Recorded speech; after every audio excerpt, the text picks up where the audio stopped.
E queremos a sua participação, hein? Antes mesmo de dizer olá, eu já lembro que você pode participar pelo Twitter, #correspondentemédico. Agora sim, olá, doutor Fernando Gomes, tudo bem? Tudo ótimo, Elisa. Vamos trabalhar? Vamos trabalhar porque temos muitos assuntos e vocês podem participar. A gente começa falando sobre a interrupção da vacinação em inúmeras cidades aqui do Brasil. E o motivo é a falta de doses. No Rio de Janeiro, por exemplo, o estado interrompeu a vacinação justamente para aguardar e garantir a segunda dose para quem tomou a primeira. Mas o Ministério da Saúde orientou que todas as vacinas disponíveis sejam aplicadas. E deu uma garantia, viu? Com a garantia que uma próxima remessa vai chegar a tempo da segunda dose. Nós entrevistamos, inclusive, aqui na programação aqui da CNN, o secretário de Saúde do Estado do Rio de Janeiro, dizendo que estava inseguro justamente por usar as doses sem saber se chegariam. Mas o Ministério da Saúde garantiu que sim, elas vão chegar. Doutor, existe uma insegurança real de quem vai tomar vacina, da família dos vacinados também, de levar para tomar a primeira dose e não saber se vai chegar a segunda dose, pelo menos não no tempo determinado. Existe algum problema, algum risco para esse vacinado de não tomar exatamente na data prevista essa segunda dose? O que nós sabemos é que a vacinação, ela tem um protocolo que foi estabelecido e estudado. Então, se existem 2 doses, é porque isso impacta na possibilidade do indivíduo de desenvolver anticorpos de forma adequada e correta. O momento que a gente está vivendo é um momento de pandemia, então, infelizmente, às vezes a situação não é ideal e a gente tem que gerenciar um pouco a nossa angústia, né? Então, perceba, olha a decisão que precisou ser tomada. Eu guardo e faço tudo bonitinho para aquele pessoal que tomou a primeira dose, o primeiro lote, ou então eu distribuo para a população com a certeza de que existe a preocupação de se conseguir a segunda dose. É lógico que em termos de pandemia, o que a gente pode imaginar isso intuitivo é que, conforme eu consigo cobrir o maior número de pessoas, melhor para toda a situação.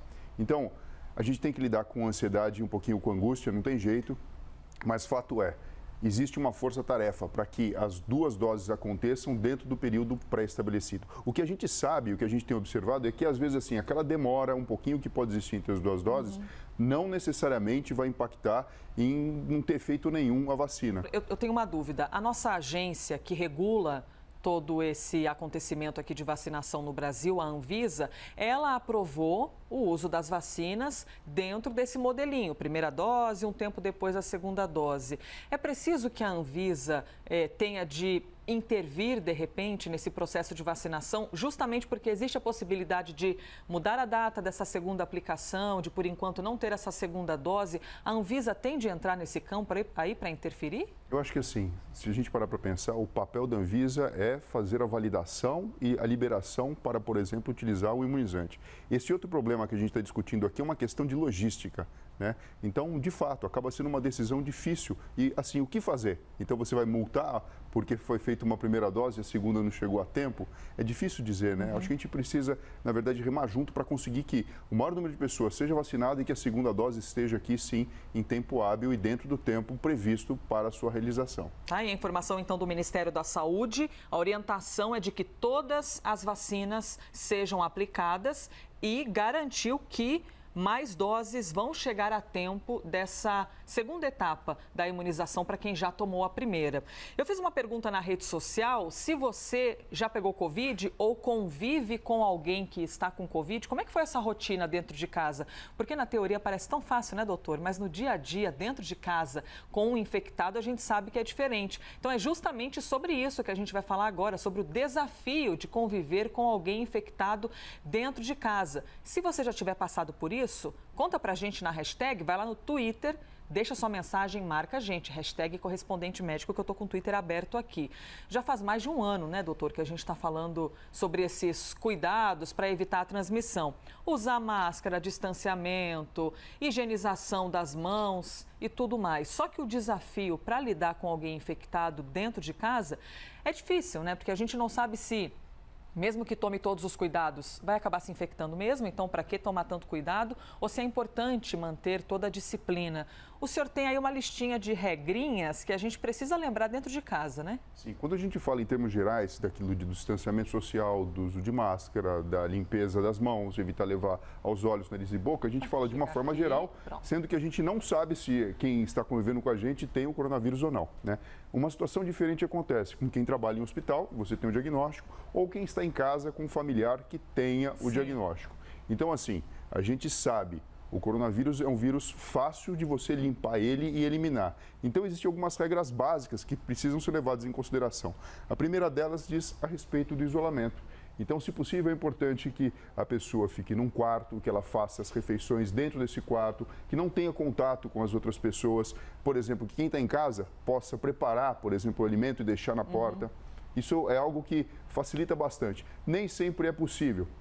Se não é possível, você imagina que as camas sejam separadas, com pelo menos um distanciamento de 2 metros, ou então a colocação de uma espécie de um biombo, por exemplo. Sabe aquilo que existe no chuveiro, que você coloca uma espécie de uma rede? Se você puder colocar uma cortininha? Isso, uma cortininha. E dormir de isso máscara, ajuda. doutor, perto de quem está infectado? Então, seria uma forma de alguma maneira, mas aí teria que ser quem está infectado, né? Para não passar e não eliminar mais o coronavírus. Mas é difícil, é desconfortável, tem toda a questão, na verdade, da respiração. Às vezes. Uma outra forma seria, quando não tem jeito mesmo, por exemplo, as pessoas que precisam dormir na mesma cama, que durmam na posição invertida, pelo menos para não trocar a respiração, entendeu? Então, um para o pé, outro para a cabeça e outra dessa forma. Então, sempre lembrando que essa questão do distanciamento é extremamente importante. Então, não utilizar talheres, não compartilhar talheres nesse momento, realizar a higienização de uma forma diferente, com luvas específicas, com esponja, com detergente. Isso é algo que a gente sabe que acaba influenciando.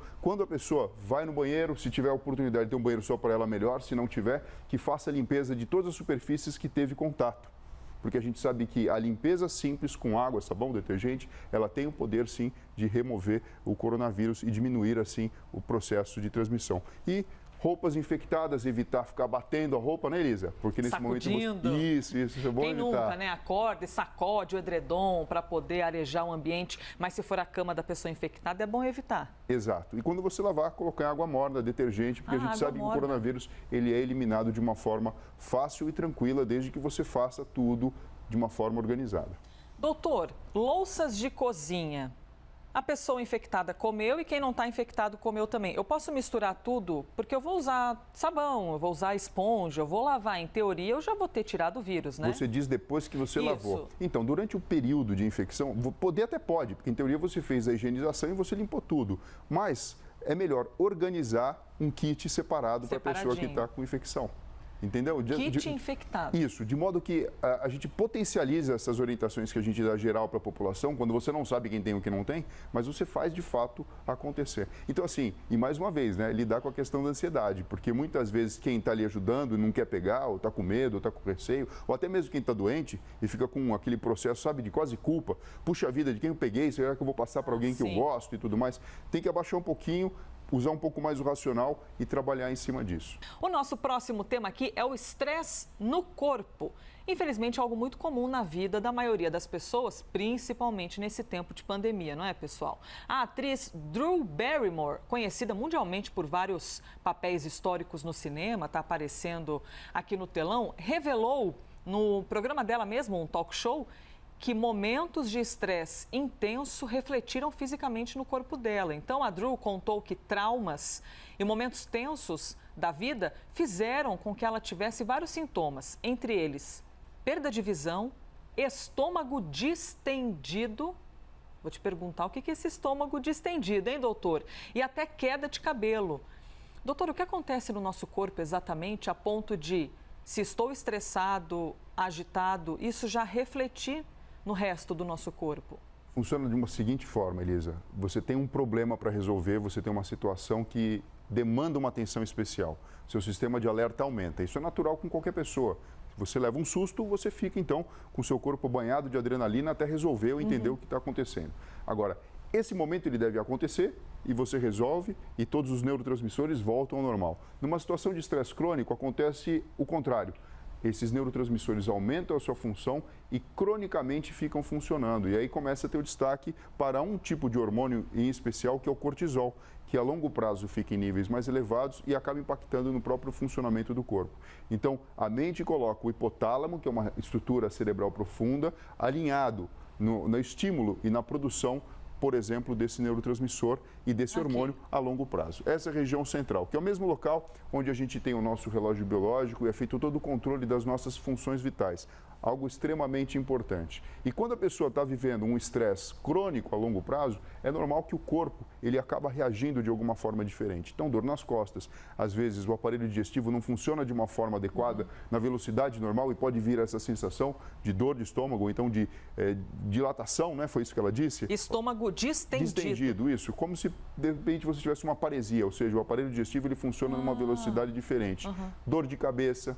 Muitas vezes enfraquecem os fâneros. O que são os fâneros? Pelos do corpo, que pode ser cabelo, sobrancelha, demais pelos e unhas que podem ficar alterados, porque existe uma conversa que muitas vezes acontece de uma forma inconsciente entre o nosso sistema nervoso central, e aqui eu falo principalmente do sistema límbico, que é a parte emocional, e a manifestação clínica em todo o nosso corpo físico. Então a pessoa pode ficar com pressão arterial aumentada, ela pode ter a sua disposição reduzida, pode ter alteração do sono, então a pessoa passa a dormir menos, algumas passam a dormir mais, outras comem de uma forma muito voraz, outras simplesmente entram num período que praticamente só jejuam. Então, assim, o estresse provoca no corpo algumas reações no sentido de tentar resolver um problema, que muitas vezes ele não vai ser solucionado de uma forma tão rápida, e o que acaba acontecendo é que a pessoa paga o preço por isso. Doutor, depois de falar de estresse, esse estado que tanta gente vive e sente, a gente vai falar de uma maneira específica de melhorar a saúde mental. Você já ouviu falar em mindfulness? Em atenção plena, já ouviu falar? Desde o começo da pandemia, doenças da mente, como ansiedade, estresse, que a gente está falando agora, depressão, estão aumentando no mundo inteiro. E esse contexto levou ao aumento considerável da busca pelos termos meditação, que é bom, mas isso é difícil, a gente tem que se dedicar, e mindfulness na internet. A tradução dessa técnica é a atenção plena mesmo, que consiste em, basicamente, o oposto do piloto automático. É a gente, de repente, parar de vez em quando e pensar, opa, estou no piloto automático ou estou refletindo em cima do que eu estou fazendo? Como funciona isso, doutor? Parece tão fácil na teoria. Vamos falar do piloto automático? Quem nunca pegou o automóvel, de repente fez um trajeto que está acostumado a fazer e chegou no lugar e nem sequer percebeu as ruas, como estavam, as pessoas que estavam pela frente. Ou então, passou no ambiente de trabalho como se fosse um furacão ali, né? E todo mundo, poxa, nem me deu bom dia. A pessoa não é que ela sem educação, ela está com a cabeça em outro lugar. É o famoso bom dia para você também, isso, que passou e nem me cumprimentou. Então, o que significa o mindfulness? É você trazer a sua mente para o momento presente. Então, não se preocupar com coisas do passado, e a gente sabe que coisas do passado que ficam remoendo seria uma porta de entrada para a depressão, e também não se preocupar demais com coisas do futuro. Se preocupar com coisas do futuro também acaba sendo uma porta de entrada para a ansiedade. Então, basicamente, é focar na respiração, com técnicas específicas, para que você possa desenvolver esses 3 pontos, esses 3 pilares. A paciência, que basicamente é entender que tudo tem o seu tempo, e a ansiedade ela não vai acelerar o relógio, por mais que você deseje. Viver no momento presente. Então a gente tem agora um exemplo típico. A gente está em época de pandemia e a orientação é lavar as mãos, passar álcool em gel. Quantas vezes, eu pergunto para você daí de casa, quantas vezes você de fato prestou atenção na temperatura da água que estava na sua mão ou na sensação do álcool em gel na sua mão? Está tão corrido, está tão prático as coisas que muitas vezes você não percebe. A alimentação também, a gente come sem nem degustar o que está comendo. De uma forma voraz. E a aceitação do momento presente, aceitação da realidade, a autoaceitação.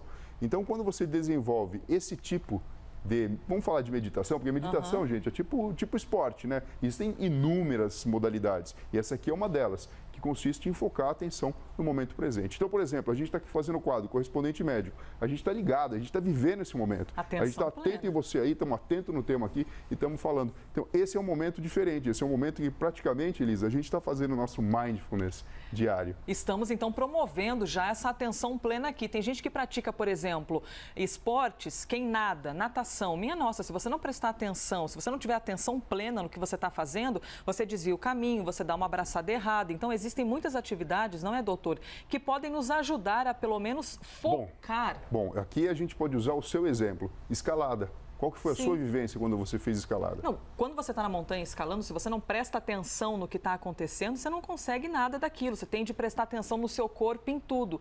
E esquecer dos medos. E no dia a dia a gente tem isso mesmo, né? Para conseguir, às vezes, esquecer dos medos, a gente fica pensando em outras coisas e não pensa exatamente no momento presente. A gente tem essa tendência, doutor, de fugir um pouquinho da realidade? Sim, a gente entra no piloto automático, Elisa, porque o mundo acabou sendo desenvolvido de uma forma que ele nos protege. Então você imagina o seguinte, até a nossa própria alimentação, muitas vezes eu posso perguntar para você e para você que está assistindo a gente, quantas vezes você de fato preparou o seu alimento? As coisas vêm muito prontas para a gente, muito imediata, processadas, prontas, enlatadas. Então você perde a oportunidade de ter contato com aquela realidade. E quando isso acontece, você tem essa porta de entrada para a ansiedade, para a angústia, para a depressão e para outros problemas e distúrbios da ordem da saúde mental. Então, quando a gente fala o mindfulness, que seria uma adaptação de todo aquele conceito que tem do Oriente aqui para o Ocidente, porque fica mais fácil da gente aqui na nossa cultura digerir essa ideia, a gente fala justamente disso, de viver o momento presente, esse segundo, esse momento. E tem muito a ver com a respiração, né, que os indianos chamavam de prana, aquele primeiro contato que o indivíduo tem quando ele nasce e tem que extrair oxigênio do ar atmosférico. Então, prestar atenção na respiração. Ouvir a respiração, algo que a meditação faz muito, yoga faz demais. Doutor, eu tenho mensagens e também gostaria de citar como ter atenção plena com esse bichão aqui nas nossas mãos, o celular que apita o tempo inteiro, manda mensagem, mas o Jonathan na Sula tem uma técnica que ele falou, tento sempre me programar para fazer meus deveres e uso a técnica Pomodoro, que depois eu fui pesquisar para ver o que é essa técnica Pomodoro. Mas ele disse que uma notificação no celular ou no computador tira toda a atenção dele, que ele realmente não consegue, que ele distrai. Aí eu fui atrás dessa técnica Pomodoro, que é um método de gerenciamento de tempo. Então você usa um cronômetro para dividir o trabalho em períodos de 25 minutos, separados por breve intervalos. É uma técnica italiana que se chama Pomodoro por causa de um tomatinho que é um cronômetro nas cozinhas. Então ele falou que usa essa técnica e que deu super certo para ele. Se você dissecar essa orientação que ele deu, essa dica que funciona, basicamente o que você está dizendo é o seguinte, nós temos a capacidade de ter uma atenção múltipla. E a gente está falando aqui de multitarefa. Então, você tem várias telas abertas ao mesmo tempo, qualquer notificação você presta atenção. Quando você organiza o seu tempo e você fecha a porta de entrada para outros estímulos, você aumenta o produto da tarefa que você está realizando. Então, basicamente é isso, deixar de lado coisas que possam ser secundárias, que não vão ser vitais para a sua vida e permitir que o seu cérebro trabalhe conectado com a realidade do tempo e do momento presente. Muito bom, obrigada ao Sabino pela mensagem, Amanda Cali, Gomes, Maurício Lemos, Leandro Luiz, Marco Neto, Priscila Camargo, é muita gente participando todos os dias. A gente agradece sempre pela sua atenção, pela sua participação e atenção plena, sempre aqui, hein, doutor? É isso aí, sempre ligadinho aqui, é ou não é? Ligados em nossas atividades, neste que foi mais um Correspondente Médico.